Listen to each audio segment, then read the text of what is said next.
are you to doubt El Dandy?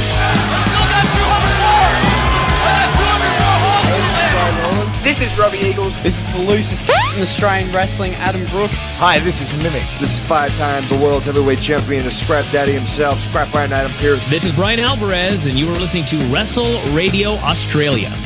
Welcome to the show, folks. My name is Josh Armour, and thanks very much for downloading Wrestle Radio Australia. This is our first episode. Oh, yeah! G'day, this is Big Brody Marshall. This is Brian Alvarez. This is Dean Brady of the Millennials. This is the Jurassic Punk Sid Parker. How many of you guys have heard the term kayfabe? Hello, doggers. This is Jay Hunter from OSW Review. This is Matt Grim Basso. This is the loosest in Australian wrestling, Adam Brooks. This is Scrap Iron Adam Pearce, and you are locked in to Wrestle Radio Australia. I in the game, I'm champion, I'm Triple H. Undertaker, I'm your maker, bury the brother like Kane. Ooh, 1-3, hit the tombstone, hit the choke slam on face. Ooh, yeah, like a macho heel, tell like I'm muscle. If you suffer like tomatoes, I'ma keep a couple models. Ooh, and you may call me HBK. When I'm tuning up the venue, best be getting in my way. Ooh, yeah, I'm degenerate, I love it, yes, I love it. If you wait down with that, then I got two is what you suck it. Too sweet, put your fangs up. Too sweet, hold another cup. Let's be busy, 23, got me feeling way too sweet. I was trying to make chicken salad out of chicken shit, and it was just awful.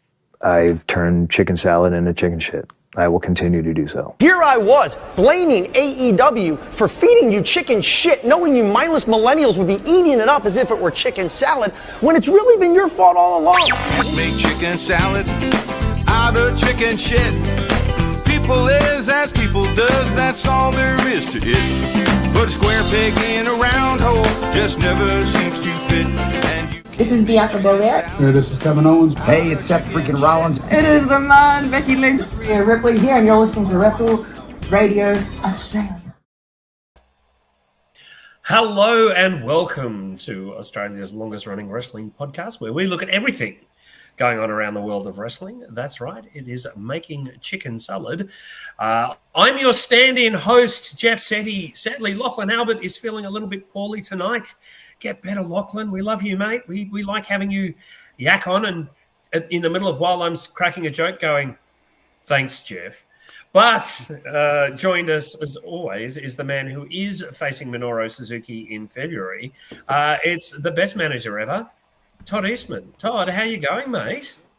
I cannot confirm nor deny that will be happening. Well, that's, I'm just listening to the scuttlebutt on the street, buddy. Right. Before we get started, I need to apologise for last week. Last week's sound, from my end anyway, was a little bit shit.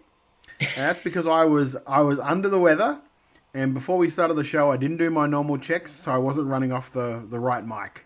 So I just want to apologise for that, because normally I pride myself on our sound being very good. So when I heard it back when I was editing for the podcast, I'm just like, who sounds like? Oh, I sound like shit. Why? How are you feeling, man? Are you feeling any better? I'm feeling a lot better. I still have the cough, but I hear that hangs around for a bit with this thing that's going around. Yeah, so, I had something in June or July, and I've still got this lingering cough. And as you mentioned, of course, you cough. Yeah, but that's why. But that's why during the show, when you heard me cough and you were like, "Todd, mute yourself," and I kept getting angry because I'm like, I am muting myself. That's why it wasn't working. Because I was muting a mic that wasn't connected at all. You were a bit dazed last week, mate. You were certainly a bit dazed. Way. One thing that did daze us in pure joy was MCW Vendetta. Thank you. I've learned from the best. It was a great show, actually. We're going to go from top to bottom and review each match in isolation. Opening up, we had the MCW Inter-Commonwealth Fatal 4-Way. Robbie Thorpe, the champion, defeated Jarvis, Lucky O'Leary, and the Tuck Man. Todd, what did you think? The Tuck Man. I almost went. It was good. Tuck Me in, yeah. Anyway, I digress. Yeah, no, it was good. It was good.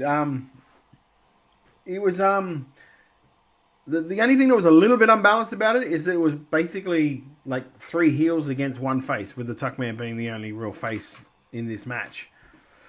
So that was the only real thing. But it felt like that was mainly there to tell that Jarvis, Robbie Thorpe story, and which it did really well.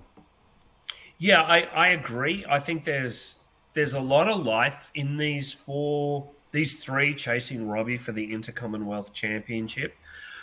It's quite clear to me, and I don't know to me, and I don't know if you feel the same way, but they're starting to dip their toes in, definitely with O'Leary and probably Jarvis on more of a face dynamic. MCW is a very heel-heavy organization at the moment, so I think getting Jarvis and Bazza over to the face side it could only help. But I really enjoyed this match. It was a sprint. It was a really, really quick sprint, but geez, it was entertaining. Yeah, like I was torn during the show. I kept watching it going, I don't know if I'm just going to start calling him Robbie Sexton or Elliot Thorpe, because Robbie Thorpe is Elliot Sexton reborn. That guy, he looks like him. He carries himself like him. Yeah, it reminds me so much of Elliot Sexton. I bet you that's why Rocky's taken him under his wing as well, because the similarities are striking when you see the way they work and just the way they look and all of that sort of thing. Their builds are very similar as well. Both tall, both really handsome, and both a lot of fun. Andy from Bob Vance Refrigeration, I'm never calling you anything else, has asked, is Worlds Collide and Fight to Survive enough time to build Jarvis's face turn? That's the moment at Endgame. I think so. I think that he's already getting cheered. Like, I don't know if it's coming through on the shows. I don't think Worlds Collide is going to be like canon at all for the MCW show by the looks of it. I still think like Fight to Survive will be enough for them to do it, because they already started this seed. They started the seed through those promos. They started it a bit more like through this show. We'll talk about it as well. They started a bit more there. Like they can do this. They can easily do this. The crowd are ready to sort of cheer Jarvis. If Jarvis had done, like they half cheered him when he went for that pin during this Inter-Commonwealth match. Yeah. But I think that they're playing it really well, and Jarvis is playing the role beautifully. Moving on from there, we had Erica Reed, the MCW champion, defeating Kingsley with Shay Cassidy. I liked this match. I think that Kingsley and Shay Cassidy work so much better as the heels they were intended to be, with Kingsley clearly doing, we've mentioned her before, the Brooke Hogan piss take, I think. I'm really, really enjoying Erica's title reign. The crowd are right behind her. They're very vocal for her. And it's a good reign so far. Todd, what did you think of this one? I thought this was a good match, but I think this was just a vehicle to set up the tag match at Worlds Collide. Yes. You know what I mean? It was very much that. Eugenia's... I just want to Andy's Twitch said Robbie and Rocky will have a title match at Worlds Collide. Yeah, but they have a title match for the OPW title. It's got nothing to do with the MCW belts. So that's why I say I don't think it'll be canon to what's going on with the MCW story. Anyway, back to yes, with Eugenie coming in for the tag match this weekend. It felt like it was a good match because those two are really good work. Erica's having a breakout year, if we haven't already said this, because we probably already have when we saw it at StarCast and all of that sort of thing, and now having like both those titles and doing really good work around the country. She's having a breakout year, and it felt very much like this was a setup for like the match at Worlds Collide. Which I haven't got a problem with. No. That's not a criticism. I know that. Look, I agree with you, but I don't think. I think it was always going to be. There was a lot of Worlds Collide content, for better or worse, through this show, and I'm going to mention it now because I think it's slightly worse. I think the crowd switched off to it after a point, particularly as there was a lot of videos played, and I don't know if the crowd they played during the show. Those promos. And the crowd, okay. The crowd just didn't seem as interested. Like if it had been someone who is known, and yes, Mustafa Ali is known, but he hasn't been around for about a year. So, and the crowd know that he's going to be in Melbourne this weekend. So I think there was an element of certainly a number of the crowd. He's known, but that was a long promo. Yeah. And it didn't really feature him. It was more putting over like Shane than anything else. Like I understand completely. I've made this mistake myself with booking like shows where I thought maybe if I played the promos that we put on online before the matches, that might like get things going. Might let people know what's going on in the show. Yeah. And I found it kind of dragged the show down instead. Yeah. So now I don't do that. I do that. I play all these promos before the show while everyone's moving into their seats and all that sort of stuff, so they don't have there's not like a long break between matches sort of thing. That's kind of a lesson I've learned with it. Or even at the tail end of intermission, you put a promo up, that's fine. Nick Galea, hi Nick, he's just said promo died a slow death being in the crowd. Yeah, it was the same where I was. Nick and I were in slightly different positions during the show. That's a long promo. Like, I try to limit, like when I ask people for promos, I try to limit them to like 90 seconds. Because nowadays I don't feel people have the attention span sometimes to go. And yeah, it didn't start well, and it went downhill from there. The reception just wasn't there from the crowd. But we move on. After the women's title match, I thought this was terrific. Ricky South defeated Edward. Sorry, I apologize, Ricky, if you're listening. The Example, Ricky South, defeated Lachlan's future opponent, Edward Dusk. What did you think of this one, Todd? I mean, what do you think I thought of it? It's Ricky South and Edward Dusk. Like, Ricky South, someone who I said not too long ago is a guy that I would take and build a promotion around if I had like the money in an Australian, like a national promotion type thing. That's a guy I would take and build a promotion around because I just think he has everything it takes to fill that role. And Edward Dusk he's very much like Erica, where he's having another breakout year. Like last year was amazing for him with the whole Sacrament deal and all that.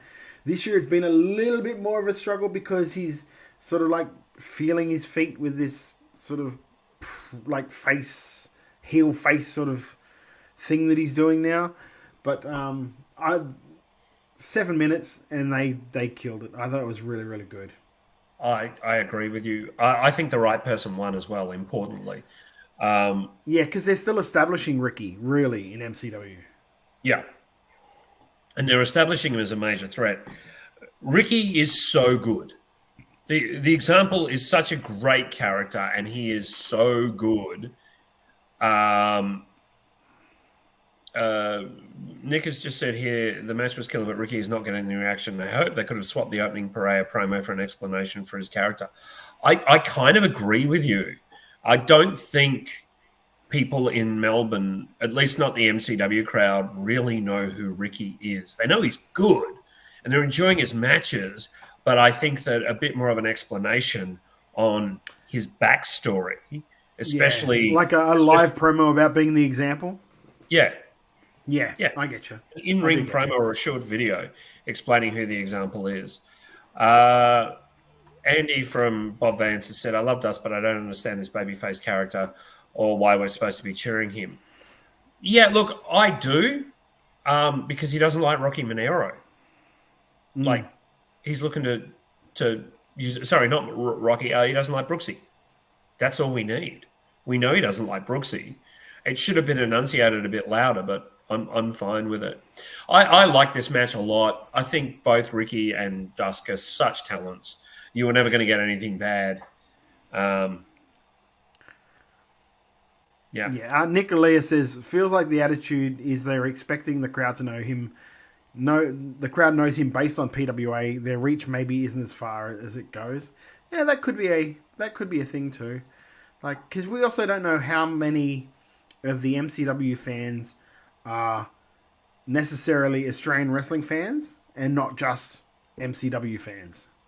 because there are two distinct different types of like there's an Aussie wrestling fan, and then there's your promotion fan, and then like the promotion fan is usually a fan of like say a WWE or like AEW or something like that. But they go, oh, I've got my own version of that home, and that's what MCW is. But they don't look any further than like their home. I mean, so, yeah, I understand. Not to but you'll see some people at MCW who won't be at Renegades, and you'll see some at Renegades who don't go to MCW. So there is. You're quite right in that assumption that some people are like, well, this is my fed for better or worse, and I'm not going to go to anything else. I know some who just go to PCW out there in Ferntree Gully. So yeah. Well, why for them? Why wouldn't they? Because they've got a weekly thing. That's their weekly. It's very much old school Memphis. Like my weekly night is like Wednesday nights. We go to the wrestling. It's like for PCW, it'd be like Thursday nights. We go to the wrestling. Yeah. After that match, the MCW title, the MCW Tag Team title, the Icons of Adam Brooks and Rocky Monero, who defeated the Pariah of Eli Theseus and Gabriel. The Pariah. I hope I said that right, Lachlan. The Pariah of Eli Theseus and Gabriel Eros with John Bernard Kairos and Nick Kairos. Todd, what did you think of this? And for me, this kind of plays into the promo at the beginning, but I'll give my thoughts in a minute. Yeah. As a match, I liked it. I thought it was good. I like that they're somewhat mixing a little bit of like something happening between Adam and Rocky. Like Rocky not being there for a tag every now and then, Rocky like being out of the way, but then they'll get together and they'll team up again and everything will be sort of sweet. But then there's those little seeds of mistrust that have been put in it. And the Pariah are awesome. Pariah are an awesome tag team. So they're really over with that crowd now. They've really like turned that corner where they were heels originally. Now they're absolutely loved by that MCW crowd, which is great to see. Well, to be honest, they started being loved about 5 months before the actual turn. Yeah. I'll be honest, I have no idea who the Carews brothers are. I have no idea who they are. I'm not on TikTok, so that's possibly why I'm left out. But also, I think they're like Sydney-based guys as well. So it just felt like a real disconnect having two guys from Sydney come up to back up the baby faces, even though they turned in the end. It just felt like a real, like, I don't know who these guys are. But I don't know. You're from Melbourne, so you tell me. Did you know who they were before they walked out? Because I have no idea. I'll be honest with you. Not a clue. But I'm just an old man from Brisbane that's not on the TikToks. The only reason I knew old man from Brisbane that's not on the TikToks is because I was upstairs sat next to their dad, who was very excited and filming everything. And it was like, good for them for getting a spot. But again, I think this would have been nice if they'd have introduced them the month before and given them babyface music. The whole crowd sensed the heel turn because their music is so heel. And Nick says, I still don't know who the two blokes are. The only thing is seeing two stocky ethnic guys hitting a 3D makes me wish BDE were on the show instead. Fair enough. Don't know where BDE are. Yeah, I don't know, and like they might have a massive reach, and it might be helping them. Might be helping MCW recruit a whole different crowd that we don't know about. Oh, for sure. You know what I mean? Like, I can understand why they've done it, and I can understand also that this just might not be for me. But there might be a section of the crowd that I don't know about that are going, oh, I know those guys. I watch their TikToks all the time. This is awesome. And then they'll tell a friend. You know those dudes we watch on fucking TikTok? They're an MCW on the weekend. It was pretty sick. You know what I mean? It obviously wasn't aimed for someone like me, but not everything on a show has to be aimed for me. No. It wasn't aimed for me either, but I was entertained by the opening promo. Obviously, huge telegraphing that they were going to be hits. Like, I think very a lot of people... very DX and Mike Tyson too. The reveal. Yes. And I think that a lot of people saw it coming, which is why it probably didn't quite get the... I don't know about on the thing, but there was no earth-shattering boo. It was just kind of like, oh yeah, they're heels. The crowd kind of shrugged their shoulders and went, okay. I guess that lived up to people's expectations as well. After this, there was a break, and we followed that with a great match. Like, this was never going to be a disappointment. Nick Lee just said this felt like Virgil and Beefcake joining the NWO. Yes, it did, mate. Very much. Well said. We had Ryan Rapid, who was Pogo the Clown before this. I can't remember which one he was, Snap or Crackle, defeating Mitch Waterman in 14 and 3/4 minutes. This was terrific, wasn't it? This was my match of the night. Yeah, I love this match. There was a little bit of there were times there where I think Rapid, they were just a little bit out of sync, but it didn't matter. I really, really enjoyed this match. I loved the finish. I thought the finish was so Mick Moretti-ish. Yeah. So he might have rejected Mick Moretti, but he's still learned a few of his tricks. Do you know what I mean? Yes. So I loved the fact that they've done that finish. I thought that was really, really smart. And, for me, this was my match of the night. I thought it was really, really good. What I noticed is the crowd were a bit slower after the break to really get into it. But once they got into it, there was no turning them back. And the guys just worked their style. They worked the match. They gave it some time, and the crowd were on board. I loved this. I thought this was... I also think it might have been a bit hard from the start because... I think Rapid going into it was supposed to be a face as well, and Mitch Waterman is a dyed-in-the-wool face at MCW. So maybe that's what it was. They're like, hang on, I'm not quite sure who I'm supposed to cheer here. Yeah, that's a good point. I think, look, this was obviously a bit of a test for Rapid to see whether he's got it, and I think he does in spades. And absolutely, I love that they gave two guys who aren't really in storylines, aren't really a focus of the promotion at the moment. They gave them 15 minutes. Yeah. Which was great. It's the second longest match of the night. So, yeah. It was great. It was great. And then after this, there was a promo played that the crowd also just didn't engage with. And there was another one after the next match. The Natural Classics defeated Carlo Cannon and Emin Usman. I'm going to talk first. This made no sense to me. You've just put Carlo and Emin together as a team. The Natural Classics lose nothing by losing to them, especially if it's shenanigans and chicanery. Why not have a ref bump, bring Shen out at that point, have him clothesline the Natural Classics, roll one of them out, and just dump Emin on top? Because that would get a huge reaction and a boo. And it just didn't quite... I just think that it was an opportunity to really cement Carlo and Emin as a team. And I'm kind of disappointed they didn't. But I'm willing to see where the three-man goes. Yeah. Do you know why they didn't do it? It's because they did that finish in the main event. Yeah. So they couldn't really do it back-to-back. If I was going to do it, I would have done it at the start of the show. Yeah. That would have been my open. Yeah. I agree with you there. I'm like you. I'm not a massive fan of debuting a tag team and then having them lose straight away, especially when it's a heel tag team. A heel tag teams, I feel you have to somewhat invest in. You've got to give them a few wins. Baby faces, not so much because you kind of the crowd will. You lose one, the crowd go, oh shit. They lose the second one, the crowd are like, come on guys, you got to do this. Then by the third one, the crowd are just itching for them to finally get that win. Stop getting bloody cheated out of that win and finally get it. Whereas with heels, you lose straight up. You're like, they lost. And it felt like you had that guy come in afterwards. Why wouldn't he come in to try and stop the bad guys losing? You would think he would try to help them before they lost the match. But I understand exactly why they did it because of the way that the next match was going to be. But still.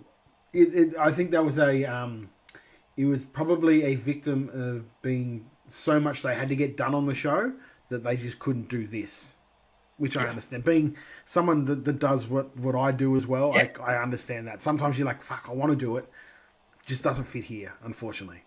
Yeah, but I am intrigued by Carlo, Emin, and Shen. I think that there's a big upside to the three of them being together. And let's be honest, I mean, Carlo Cannon is so forgotten in some ways, and I don't mean that as an insult if you're listening, Carlo. He's forgotten about how good he is and how long he's been in the industry and how important he is to this industry. Carlo's a very 100%. important figure. CC, I mean, I think he's great. And again, there was a promo after this. I think the crowd were very tired of promos by this point. Really. And as Nick says here, being nice, I'm an indie wrestling nerd, and I have no idea who Classy Ali is. And I don't give a shit about guitar wrestling because they've given us no reason to. Sorry. Yeah, I agree with you, for what it's worth, Nick.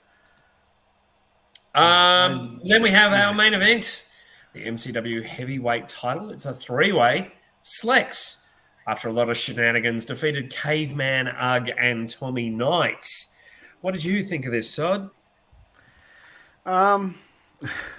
Tommy had his bumping boots on. He did, I will say that much. He had his bumping boots on because he went through everything. You put something in that ring, he was going to go through it. You put a table on the outside, that poor dude was going to go through it. Like, he went through more wood. No, I won't say that. No, see, I stopped myself. See, I'm growing. You are. I stopped myself. This was very much a big meaty men bump and meat match. And I don't hate that. I thought it was good. Yeah. I largely agree with you. I think Ugg and Tommy both played their roles excellently. I think it was always going to be an outside interference schmozzy match. If you look at the time of year, Fight to Survive is being built up. It's their 5-on-5 night. So it makes perfect sense. It wasn't... There was something missing. I think that one of the heels who did the run-in stuff should have been absolutely schmozzed by somebody just to give the crowd that little bit of hope and happiness, but it didn't seem to be carried through. Well, they did it afterwards. Yeah, they did. At the end. However, I really enjoyed this. I thought it was silly and fun and, it made me smile and laugh and boo and cheer and do all the right things. Wrestling's about making you feel emotions, and this made me feel all the emotions. And I think for that reason, it worked. Yeah, no, I completely understand. I know that they had to set something up, and I know all of that, but I also think that they're running the danger of having the same finish every show. Yes, I like the fact that they had like the main guys, like your Robbie Thorpes, your Rocky, your Adams. The Carews brothers all come out and get shuttled off, and it was Jarvis and Ricky South were the two that saved, especially being Jarvis being the one that saved him. I probably would have had Jarvis hit that final thing on Ugg to save thing, because it just makes them like kicking Jarvis away and like putting him as fodder makes him more endearing as a character going forward, because like the dude is sacrificing everything for these blokes. And they're just leaving him be and like, see, you can take this home out of here, sort of thing. You know what I mean? It's just, I would have probably done that, but I understand they're still establishing Ricky more as like someone that's going to be a big bad in the future. When this Icons thing has passed, he'll be the big bad, I think. Yeah, and I think that it's interesting because they, why should Ricky care who's got the belt? He's the number one contender. There's just a bit of a storyline disconnect for me. Oh, no, because he has a gentleman's agreement with the Icons. It was explained over the commentary. He's got a gentleman's agreement with the Icons that he won't cash in while they have the belts. Right. Won't he? What did you think of the show all up? I thought it was really, really good. It was like, I remember we say this about like Riot City, where there was a lot of real short matches, but there was a tight show. This was very much the same. It was like, there was not a lot of matches that went over 10 minutes. There was like, what was it? 1, 2, 3 matches. 3 out of the 7 went over 10 minutes, which was good. And again, it's hard. It's so hard because they were trying to set up, it feels like they were trying to set up 2 shows at the one time. They were trying to set up Worlds Collide, and they were trying to set up Fight to Survive at the same time. Like, I don't envy that booking team for having to do that at all, because that would be an absolute nightmare for me to have to do that. No, neither do I, and I very much agree with you. I think Sunday is non-canon, and I think that crowd interest is reflective of that. I think that they'll probably have a reasonable crowd, but it's not going to be exactly what it could be. Yeah, well, there are still tickets available for Worlds Collide. I don't know what they are. I don't know if they're standing or if it's what, but I know there's still some tickets available for it. Yeah. It's also a disconnect because I don't think the MCW crowd specifically are used to Sunday afternoon shows. There are a number who will be, who go to Renegades, but, the MCW crowds per se are probably a bit taken aback by a Sunday afternoon show. And honestly, I enjoyed this show as well, but my one main comment is there was too much Worlds Collide content in there that just had me going, okay. Yeah, all right. I know they have to do this, but I just don't think it. I don't think they sold it. I don't think the crowd were on board with it.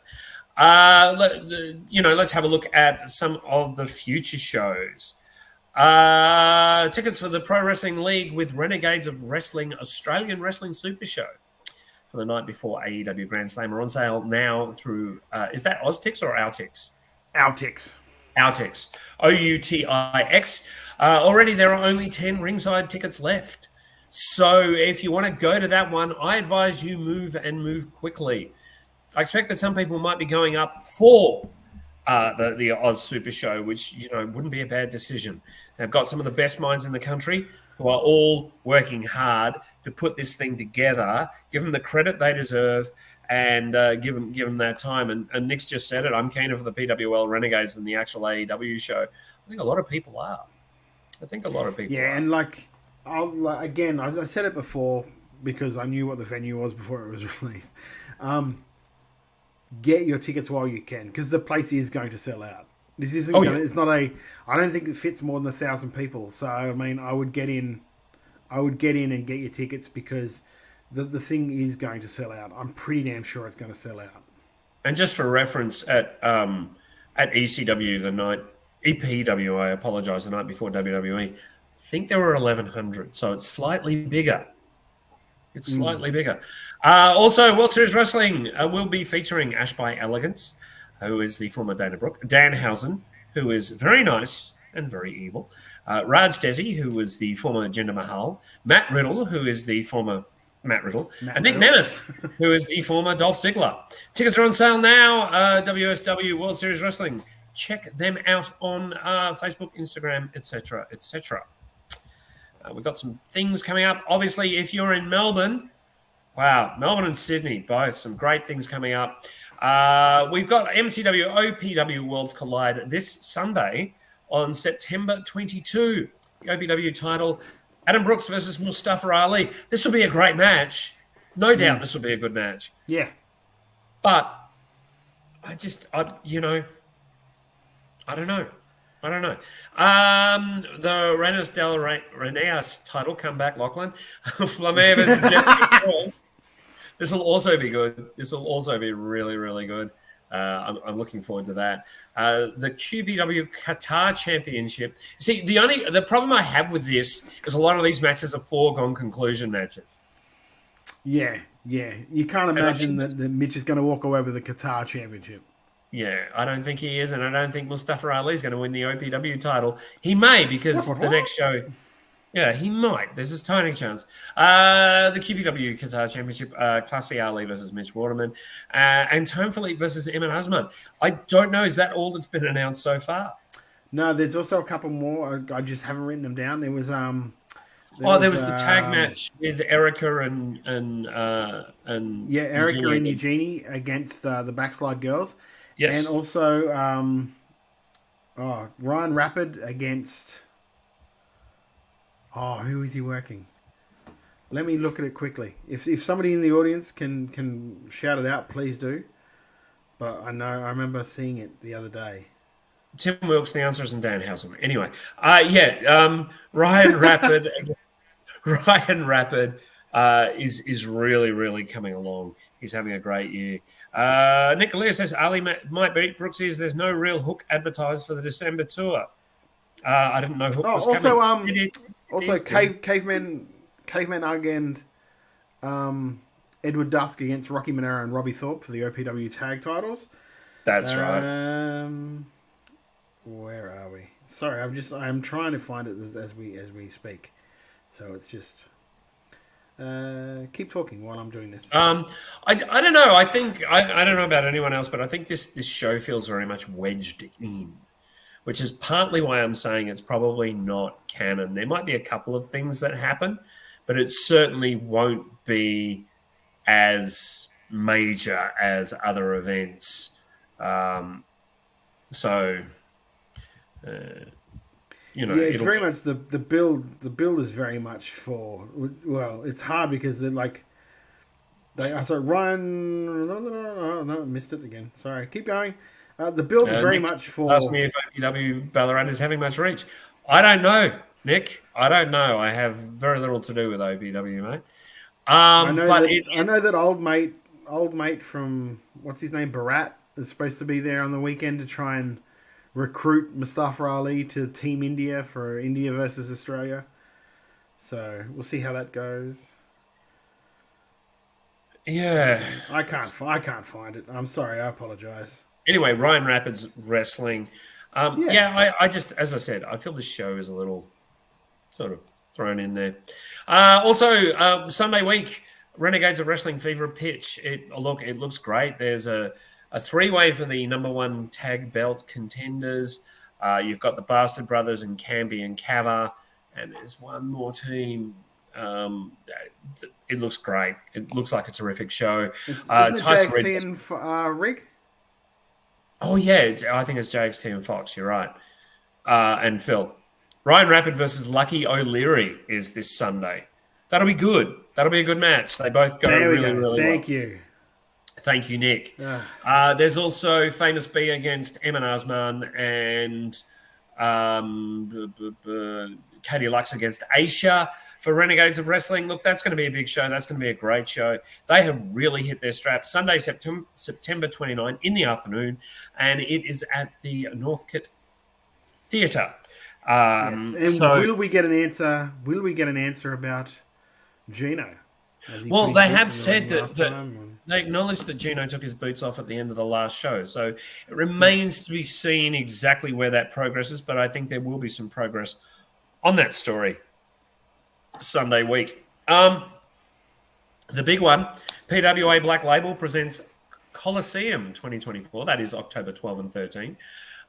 We have a city versus country showdown, Dropouts versus North Shore Wrestling. Rugby League legend James Graham competes in his pro wrestling debut with Jack Bonza versus Ricky South and Backman. 8 grapplers enter the Coliseum tournament. I really like this lineup. Jessica Troy, Charlie Evans, Robbie Thorpe, Lena Cross, Kai Drake, Big Fudge. That's, it's going to be great. That's what's been named so far. That's I right. think there's one or two more. That is 1, 2, 3, 4, 5, 6. 6. Two more names. Two more names to be added. I would be very surprised if there isn't a Mr. Lachlan under a mask. I'm just saying. That's he's at PAX, so he can't. Oh yeah, he's with me at PAX. Unless, anyway, he's going to be at PAX with me. Look, this is going to be fantastic. Of course, in the first round, Jessica Troy is going up against Charlie Evans. That's got a lot of interest. You're missing the headline of the thing, mate. I'm about to get onto it. Can I build some anticipation, Todd? Well, there's an anticipation, and then there's a pregnant pause. Well, and that pause was so pregnant that it was almost the feet were sticking out the bottom. She had twins. All right, let's move on. Of course, we have Grayson Waller, Matt Wahlberg, returning to Australia and facing his lad, his young boy, Jimmy Townsend. There is nothing but good things to do with this. What are your thoughts on that, Todd? That's been confirmed this week. Yeah, it was confirmed this week. Amazing that WWE are letting it happen, especially for a guy who's pretty much weekly on television there. Yeah. It's not like someone who's just like sitting in catering, got nothing for him, send him down to Sydney for the weekend, that's fine. But yeah, that's awesome. And also, like, I love this lineup so far for Coliseum because no one really stands out as being someone that like, oh, that guy's going to get to the final. Aside from like Jess or possibly Charlie, the rest of them, you're like, somebody could like like Robbie Thorpe, they could put something into Robbie, and Robbie could be in that final. You know what I mean?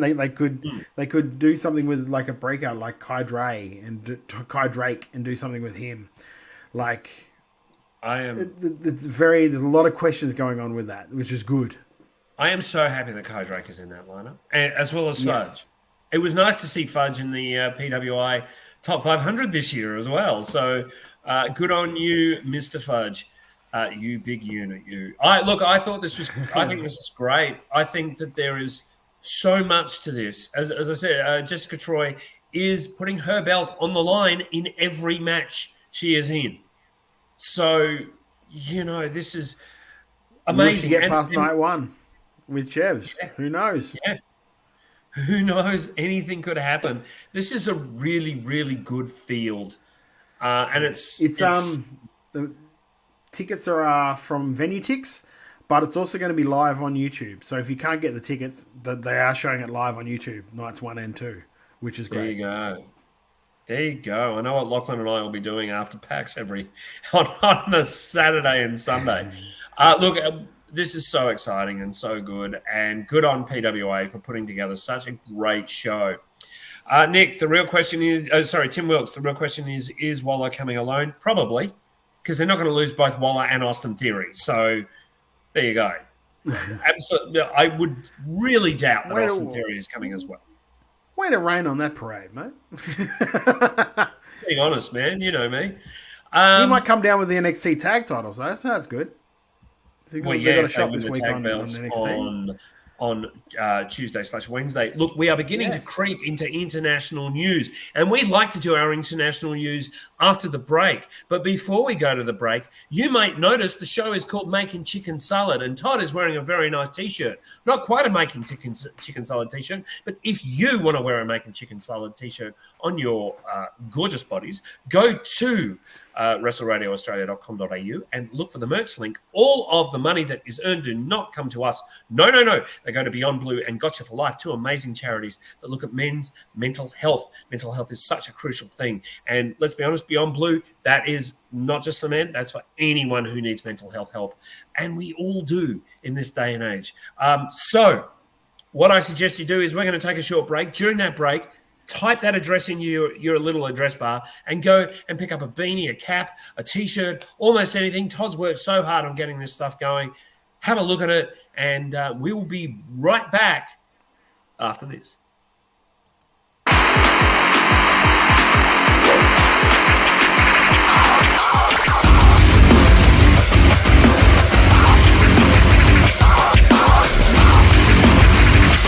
Robbie stays champ tonight! I promise!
at the OPW Australian Stampede, Tone Philippe and Emin Osman were successful as tag team partners.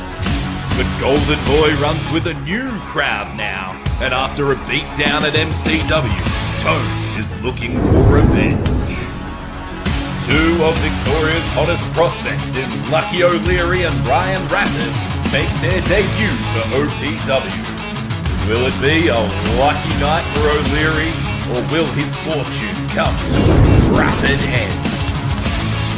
Born into wealth and privilege, Classy Ali continues his 500-plus day reign as Qatar champion. But if there's anyone who knows something about World Championships, it's MCW's own Mitch Waterman. It's a clash of styles, and it's for the QPW title. It's a battle of the best their nations have to offer. In one corner, the Mexican luchadora, the AAA Campeona Reina de Reinas, Lady Flama. And representing Australia, it's the technical master, the art collector, Jessica Troy. The Icons have draped themselves in all the gold MCW has to offer, and now look to the OPW tag titles. But standing in their way is the reigning OPW tag champion Edward Dust, and his special replacement partner seeking his own revenge, Caveman Love. After an unsuccessful bout at MCW Vendetta, the Backslide Girls thought they could rely on the numbers game to get under the skin of Erica Reed. But Reed has some friends of her own and is calling in Queensland's Eugenie to help her claim OPW Women's Tag Team Gold. Mustafa Ali's World Tour campaign stops down under as he has his sights set on the OPW Heavyweight Champion, Adam Brooks. The loose ledge won't be overawed by the challenge, as countless times he has faced the best the world has to offer. It's a matchup of global proportions, only at MCW and OPW Worlds Collide.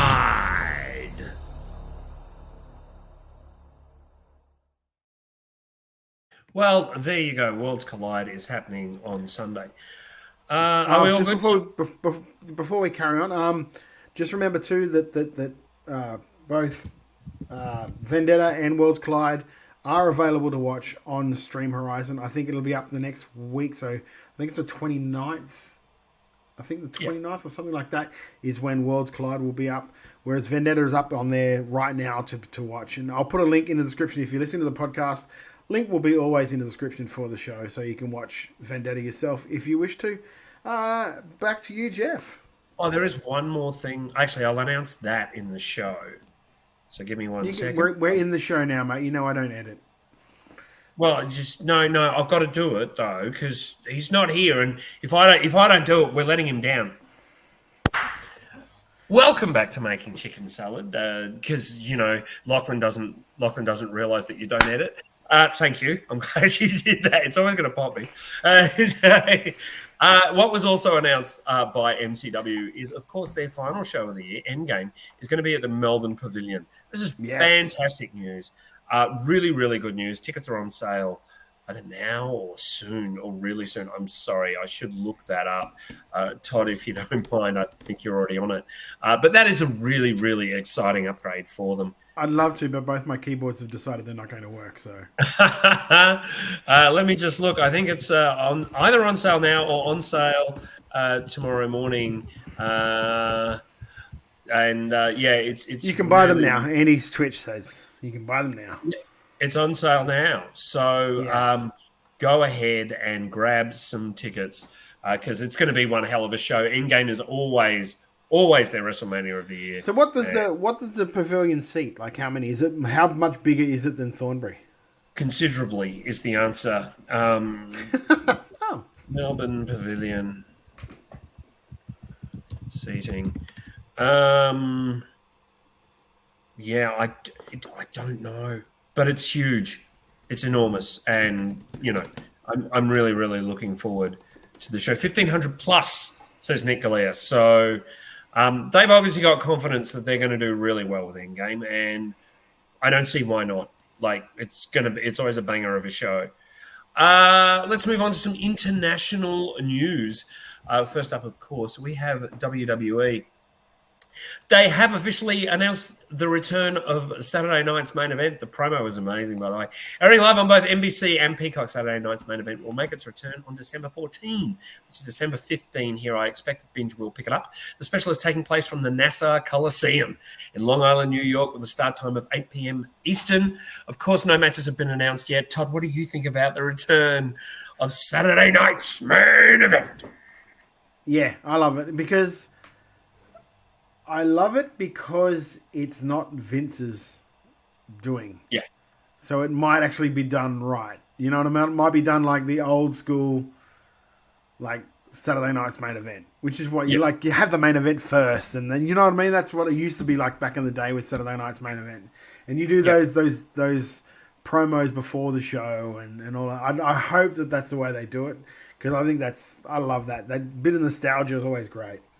Yeah, I agree with you. Do you think, because we know that Jesse Ventura has started to have conversations with Triple H, Paul Levesque, and the company as a whole, do you reckon they'll bring Jesse back for Saturday night's main event? It would be so good. You know what? It's times like these that it's unfortunate that Vince is such a fucking... Because it would have been great to have that old team of Vince and Jesse. Do you know what I mean? That old team of Vince and Jesse doing the commentary. But we all know what Vince is, a piece of shit, so that's never going to happen. And just old as shit anyway. Yeah. But yeah, I hope they have Jesse there because it'd be cool. Jesse's still got that voice. It'd be great, even if it's Jesse and Shane McMahon doing a commentary and Jesse just goes, "Shut up, man." I was going to say, really? Shane doing commentary was not good before. No, it wasn't. I just want to hear him say "Shut up, McMahon." Really, that's the thing.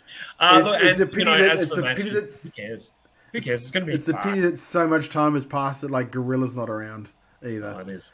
You know what I mean? Like those names, they're the ones that are synonymous for me with what like Saturday night's main event would have been, and like Mean Gene and.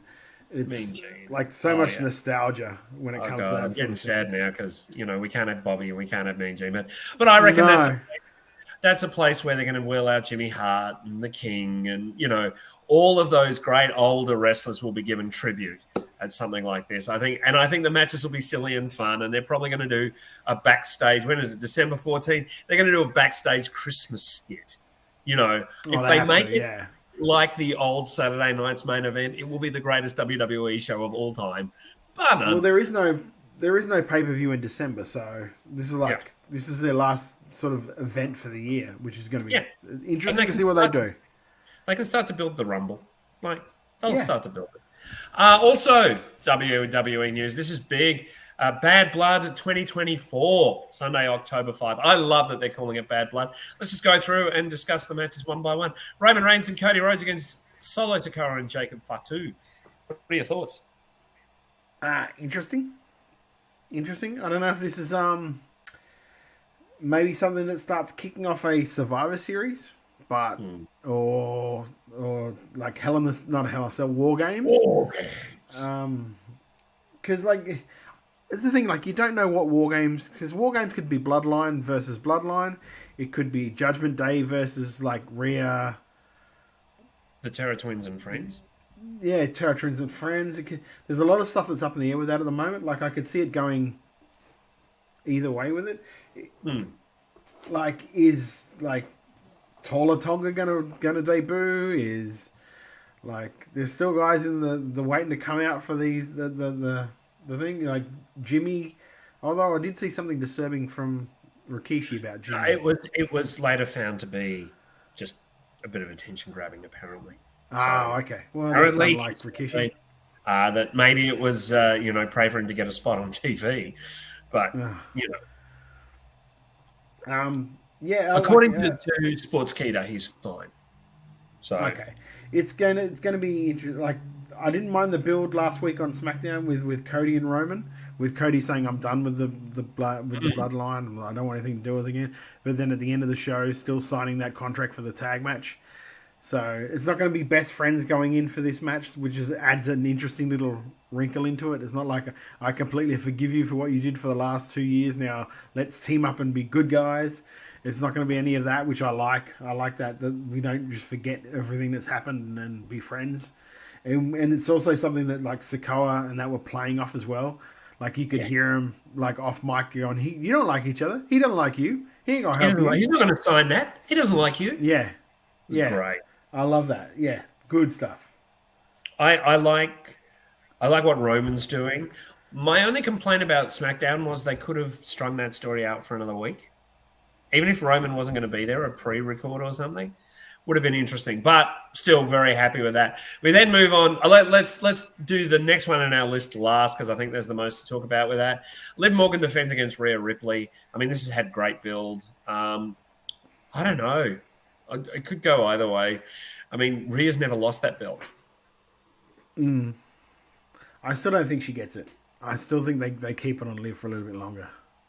Yeah, okay. But I do love the build of that.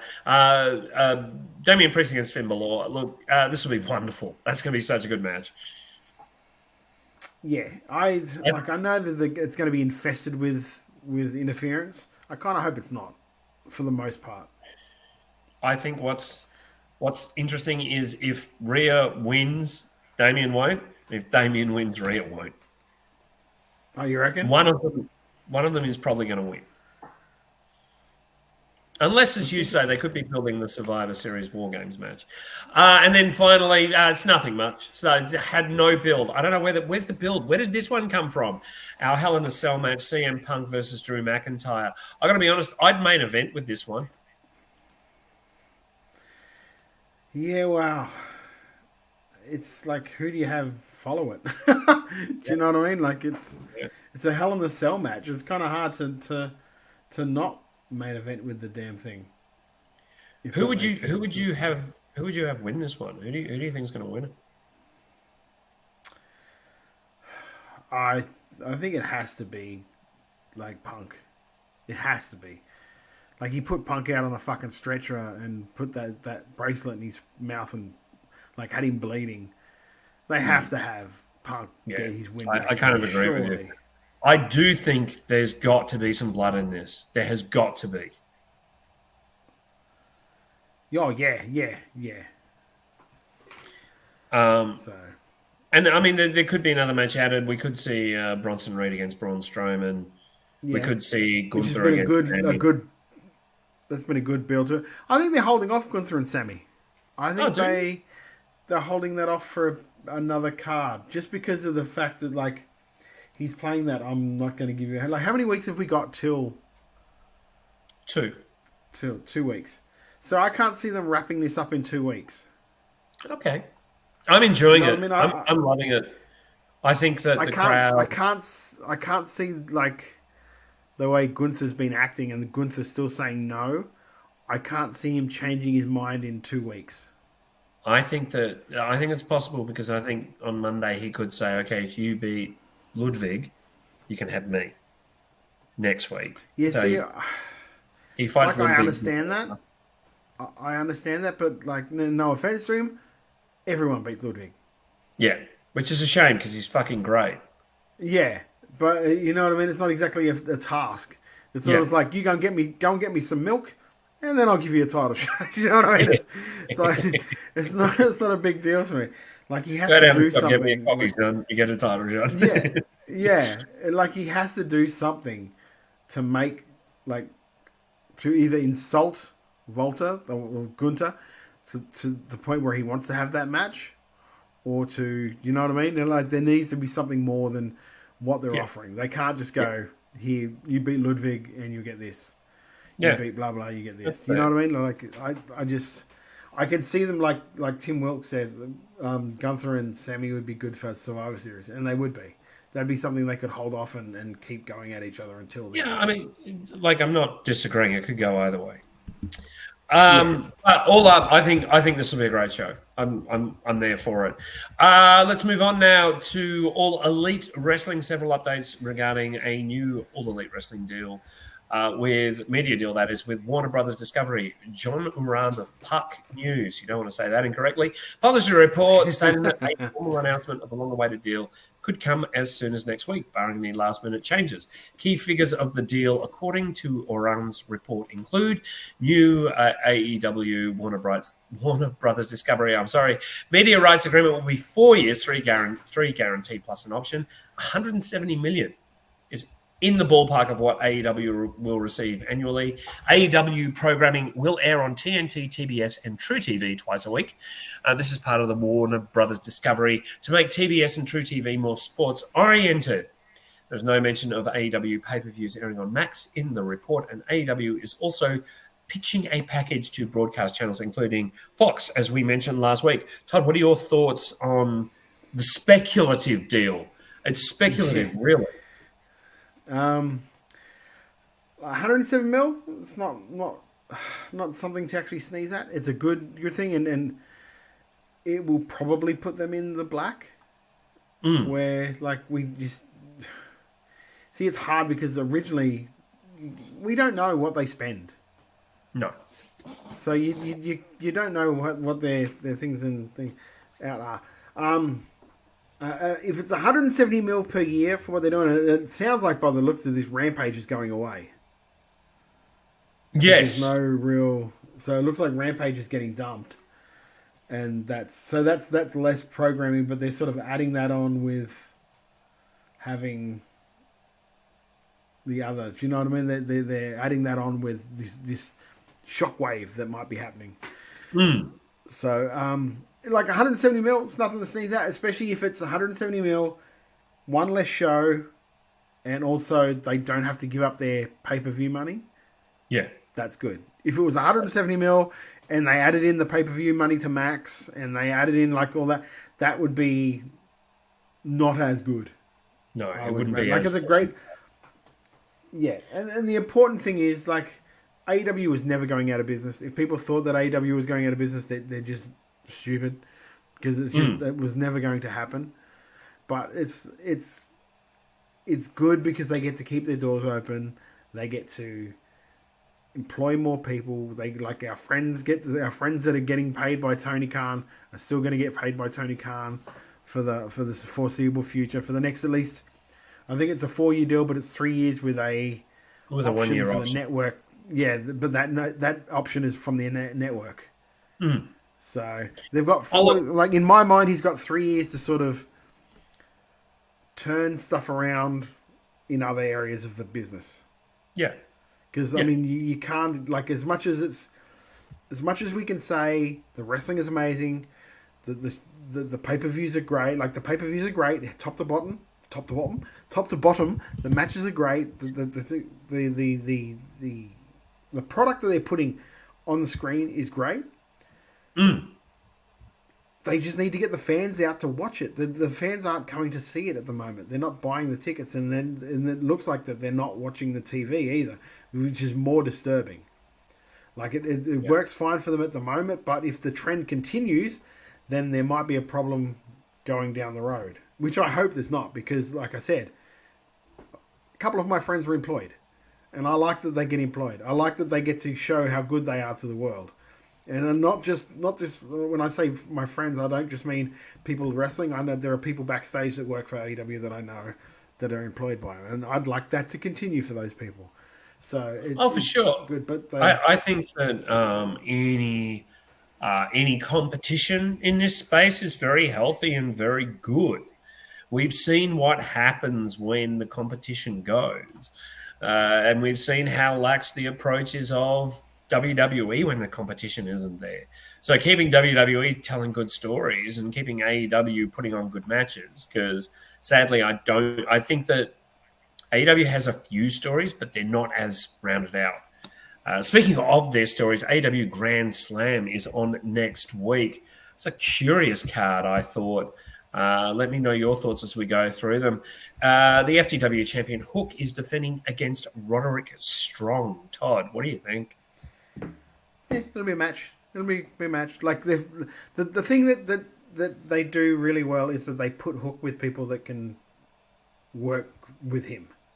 Like barring, of course, Chris Jericho, because that thing was like fucking lifting a sandbag. That was like if you ever hear the term "he dead weighted me," just watch that match. Like Hook and Jericho, because that dude dead weighted Hook all the way through that match. I'm looking forward to this because I think Roddy Strong is a severely underrated and very, very good wrestler. And I think that he'll get some good things out of Hook, and I think it's going to be terrific. Trios champions, oh my God. Claudio Castagnoli, Park, and Willie. Well, it's just a confusing mess. And Willie Yuta defend against the trio Barreas Disquigo, otherwise known as to be determined. Yes.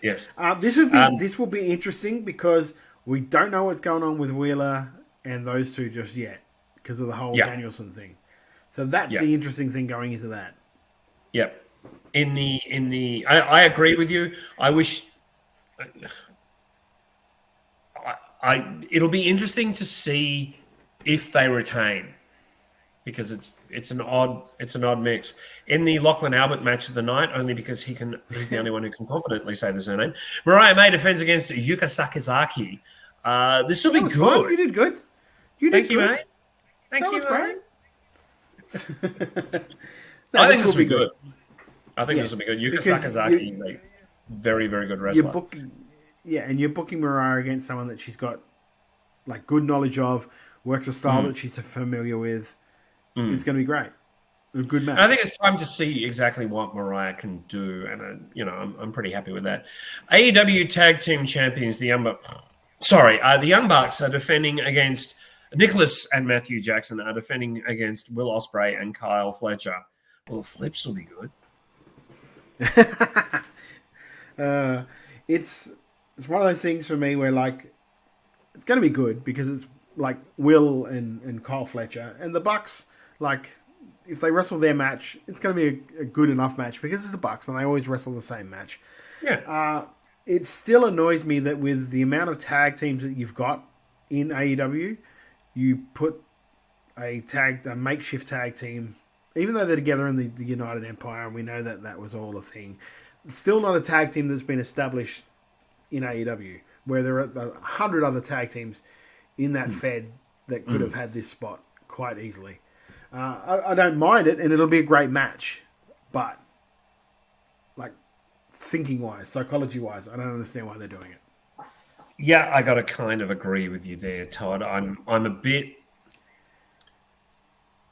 I am curious with the Will Ospreay, Don Callis family story that they're running as an undercurrent, but it also demeans it's supposed to be an important show, and it demeans Will's international titles. So, yeah, but it'll be a great match, as you said. John Moxley is facing Darby Allin for Darby's AEW World Title shot.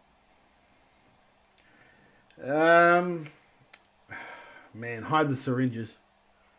I didn't realize Darby Allin was still wrestling for the company. I mean, it's not like he's on every show. Look, I think that this will be fine. I think that I can see Darby winning on his way to Danielson more than seeing Moxley win. See, I see the other way. Yeah. Because Moxley's sort of like in a built story now, wanting to get to Danielson. Yeah. So like I can see them doing something like that where it's like he beats Allen on the way to Bryan Danielson.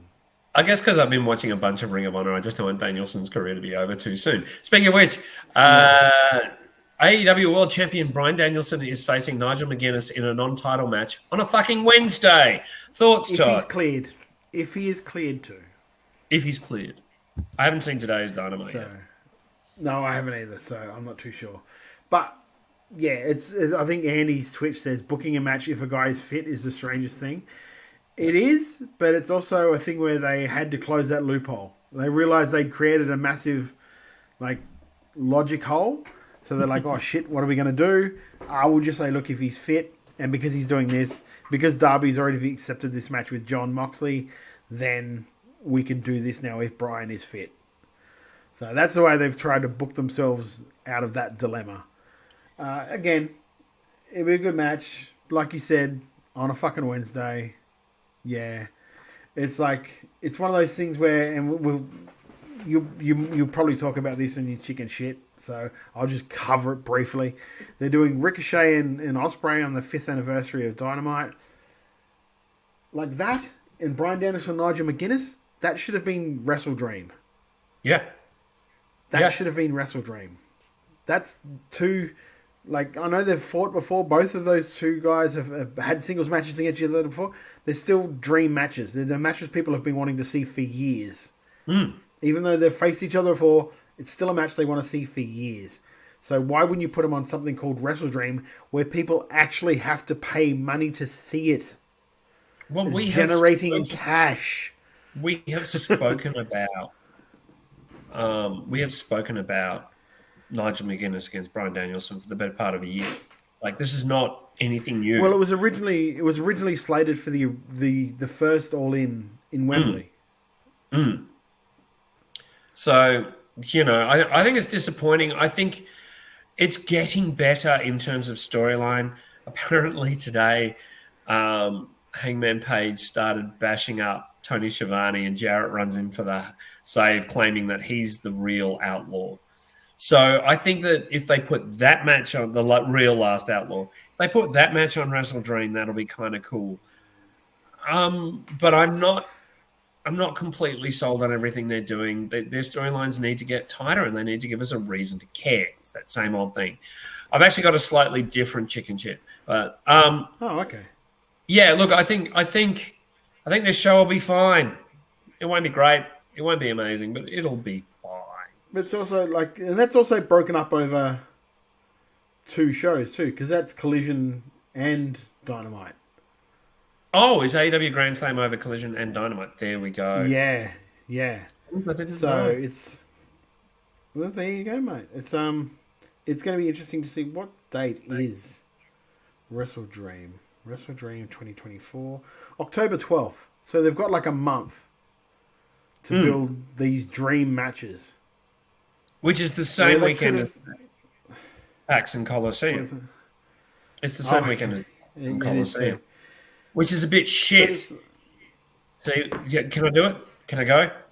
I think I'm almost there. Speaking of shit, some weeks, not everything is great, and we like to talk about the things that aren't great, like chicken shit. Todd, what was your chicken shit this week? I was telling you off air because we decided to tell each other what ours were this week, so I didn't get angry like I normally do at young Jeff. Chicken shit at each other. Yeah. Now this is it's a mixture of both. So I don't know. I want to try and pull it up quickly while I talk about it. So because like today, and we all know that during Dynamite, Mr. Khan gets his Twitter fingers get a little bit happy, and he likes to tweet out about the show because he's trying to get people to watch the damn thing, which I understand. Like, you got to do what you got to do sometimes. But there was oh, it's good because I messaged it to someone so I can pull it up. Yeah. Sorry about that. Okay, so there we go. All right. So I think that they're actually turning a corner now with Tony, where the fans are actually starting to say the stuff that they don't like, and it's not like the people just being like jerks about it. They're actually being like legitimately like they have a grievance, and this is our grievance about the thing. So I'll see if I can share the screen because I want to just do it while I. Okay, share screen. Bang. Oh, jeez, I forgot that doesn't work like that, does it? Give me a second. Technology is fun. Let's get rid of this. Sorry, guys. This is great for the podcast. It's so good. If you're listening here, stuff. Okay. Tony Khan. If you're listening in, once again, this weekend is a huge weekend in Australian wrestling. OPW at the Thornbury Theatre. I think there is a PCW main event in Melbourne. There's a lot of stuff going down up there in Brisbane and other places. Todd, it looks like it's working now. What have we got? Yes, it is working now. Tony Khan posted during the first match of the show, justify this is awesome chance for our first match tonight on Wednesday night, AEW Dynamite. I am Jericho versus at Orange Cassidy right now live on TBS. And now all the comments are, TK, this was not fun to watch. Please stop torturing us with 20-plus minute Jericho matches. Tony, this match was awful. Jericho for 20-plus, we good, man. Justified my ass. Fuck you, which is not just straight out. Air, which is like, if you follow Twitter at all, this guy Air is one of the biggest AEW supporters you'll ever see. But he writes 23 minutes of TV time for Chris Jericho. That'll likely be less than what you give the All-Star Trios match that everyone tuned in to see. Another guy, you have a roster with the best wrestlers in the world. You need to stop giving so much time to Jericho when the fans are clearly over him right now. You listen to fans all the time until it has something to do with him. Wow. If you insist on having Jericho on TV, then you can you strictly stick him on Collision or something that is a waste of like, strictly stick him on Collision or something. It's a waste of a spot on Dynamite. Like, you ain't got to lie, Tony. We ain't trying to see Jericho. Like, and that's just a few. That's like me just being quickly with it. Like, the fans are now like revolting publicly about their dislike for Jericho, which is something that we wouldn't have seen a while ago. They wouldn't have done it. They just wouldn't have done that. So that's my chicken shit and chicken salad. Like, stop putting, like we say it all the time, stop putting Jericho in these positions because like he's not there anymore. And if you want to go for another shit, CMLL had their big show on the weekend. And they main evented it with Mystico versus Jericho. And the ending of that match just looked like two guys running through mud. It was the slowest lucha I've ever seen in my life. Please go and track it down if you need a good chance to laugh, because it was terrible. And it followed a brilliant fucking like 4-way mask match beforehand. So, yeah. I haven't seen there this. You go. It's a very, very Jericho strong chicken shit this week, unfortunately. As for me, my chicken shit is actually, it's an AEW one as well. And that is that the ticket sales for Brisbane have stalled quite a bit. I would hate to see this event. I just checked them out. They didn't look too bad. The first 4 allotments are all sold out now. No, you can still buy for everything. Really? I just checked in. I'll double check while you're talking. Talk away. Well, that's when I checked recently. And they haven't updated the map, which I think is the bigger problem. So the map should be updated as you hit the landing page. So you can see what's sold out and where you want to buy the tickets. But if you are going, buy your tickets. Don't wait and see if it's moved. Just buy the tickets. VIP All Elite, all allocation exhausted. VIP Dynamite, allocation exhausted. VIP Ringside, allocation exhausted. Oh, well, that's so the three. First four. Oh, sorry, 3. I apologise. That's all right. That's all right. I'm glad to hear that. But it's the other seats. They can't just sit at ringside. So my point remains, if you are planning on going, please go. The other slight bit of chicken shit I've got is there was a segment yesterday on Dynamite with Roxanne Perez and CM Punk. Roxanne Perez is clearly NXT. Sorry? On NXT, I'm NXT. sorry. NXT. Don't make that mistake. Please don't be angry at me, Mr. Punk, sir. Roxanne Perez is clearly a massive fan of CM Punk. And she was fangirling hard. And then she kind of had to force in this heel shtick because at the moment she's a heel. I don't think that was necessary. I think they could have just let her fangirl and let the crowd kind of go, oh, this is cute. You know, people know she's still a heel. And just I'm going to disagree with you on that. But can I just say one more thing before you? Go for it. Go for it. But saying that, if this whole thing is to lead to a match of AJ against Roxanne Perez, I am so fucking there for it. Well, what match is Punk refereeing? Is he refereeing the girls' match next week? Or is he no, and that's why it made no sense. So he's refereeing Trick and Ethan.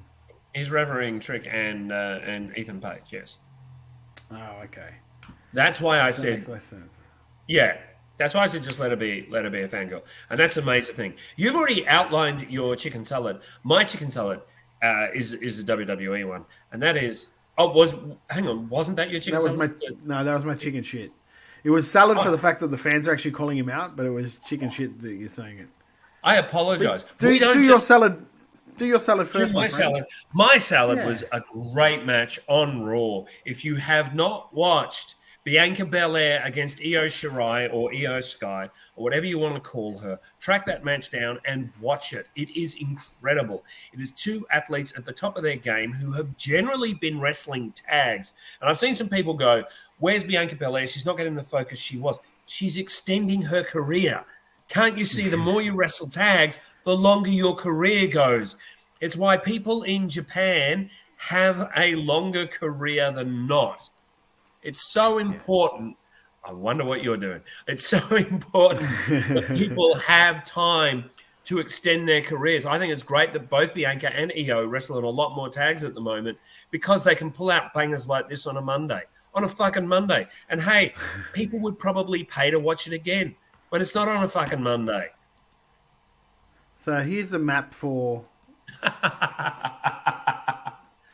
No, I'm just trying to so we can have a look. Oh, there are some great spots. Yeah, there's some. But like, still, there's a lot. All that area is sold out. The top there, the top there, the top there. Those two areas are sold. Those two areas are sold. That's sold. That and that are sold. The corners are sold. But still, there's a lot of seats. There is, but there's still till February. Oh, I know. But so, I want to see this go well. Yeah. I want to see him buy the tickets for Friday night. Good for wrestling. Don't worry about Saturday night, guys. Buy the tickets for Friday night. Yeah, buy those tickets for Friday as well. God, what is your chicken salad? As if I couldn't guess. Actually, no. You won't know what my chicken salad is. Thank you very much, sir. Oh, I can just see what you were highlighting there in frames. That's what I meant. No. No, it wasn't that at all. My actual chicken salad are two Aussie ones, to be honest with you. It's Kai Drake being named in Coliseum. Absolutely. I think that is fucking amazing. I have liked Kai Drake for a while. I've known Kai Drake for a very, very long time, back when he was wrestling for AWF. So I've known him that long. And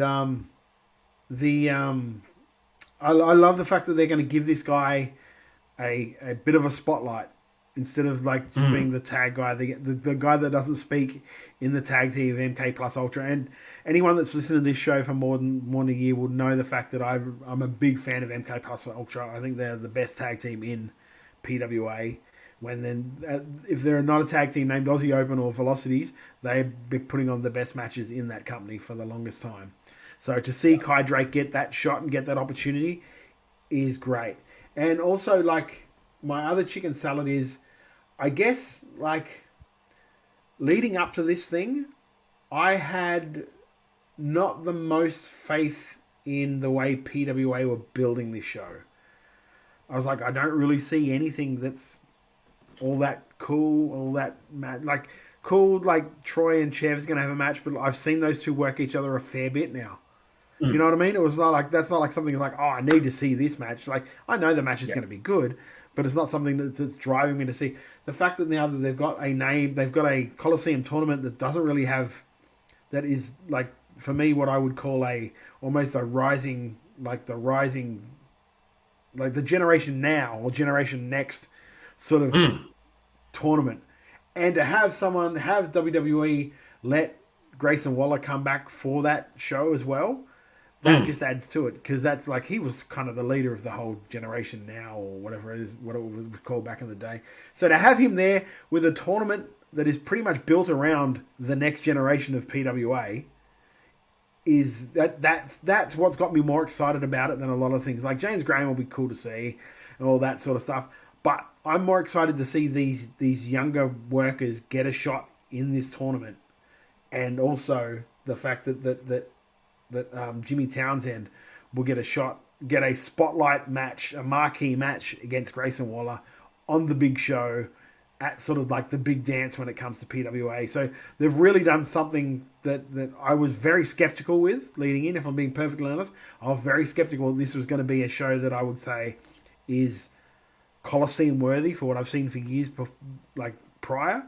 To turn me around and go, I'm really looking forward to watching this now because I want to know what happens and I want to see these matches. So like my hat is off, not figurative, but not literally, but figuratively, to PWA for doing this and for really like keeping the cards close to their chest and starting to reveal them at the right time. I'm really interested to see who these last two competitors are going to be for this tournament.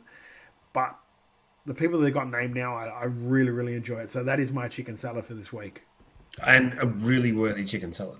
Like a very, very worthy chicken salad.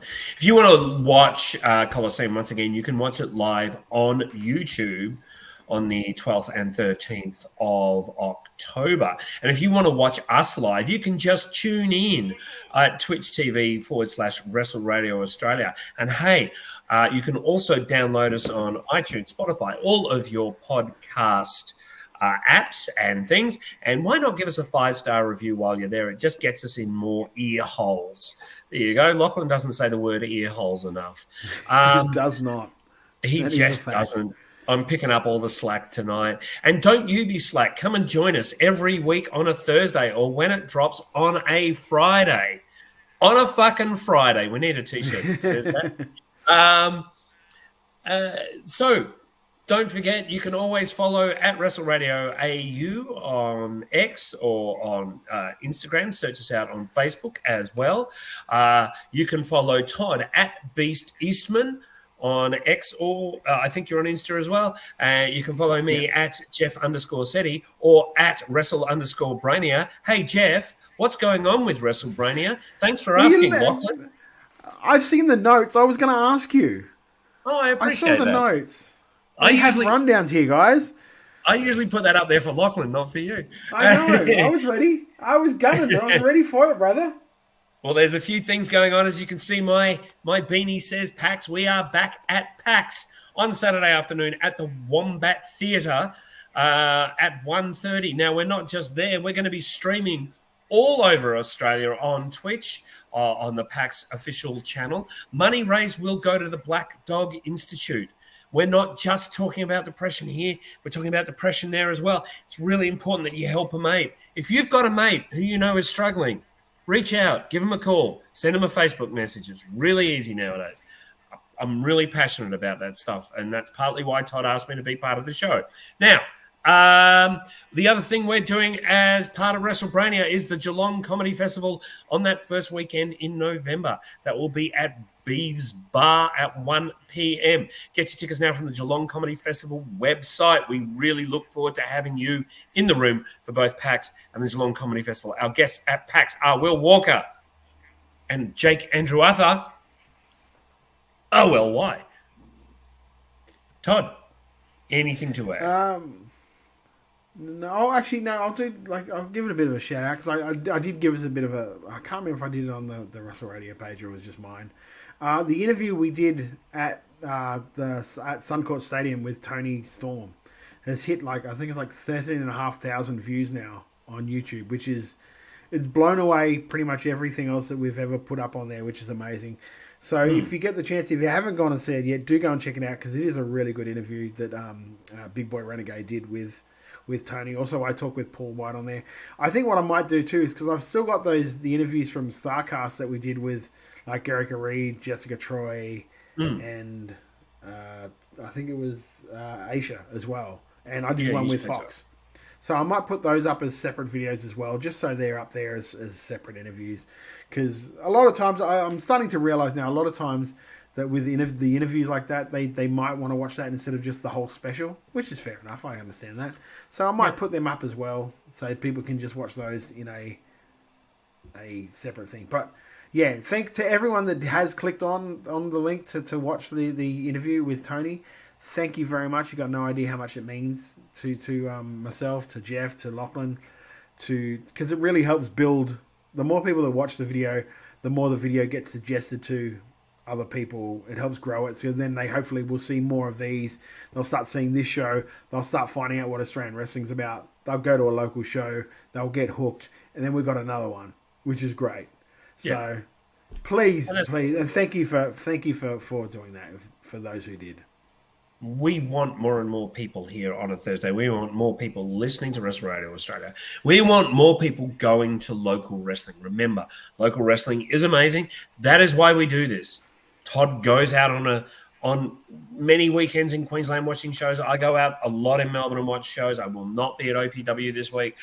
But don't forget to go and visit your local show when it hits. And when it's on next week, we're going to look at something else in Australian wrestling. We're going to talk a lot more about international wrestling. I got to say this, Lachlan, come back soon. I hope you feel better. But Todd Eastman. Before you do, just quietly, I might do a sneaky Sunday showcase because I know that Mayhem put up another one of their showcase shows up on YouTube. Well, so I might do a Sunday showcase where we watch along the latest Mayhem, the Relentless School sort of showcase things, because I do enjoy watching those. So keep your eyes out on a Sunday, and you might see us pop up there that we're coming live. So sorry, good. I broke your flow there, Jeff. I forgot. That's about all right. that. And the fantastic Sally Golden is involved with Mayhem now, so always check that out. Sally's wonderful.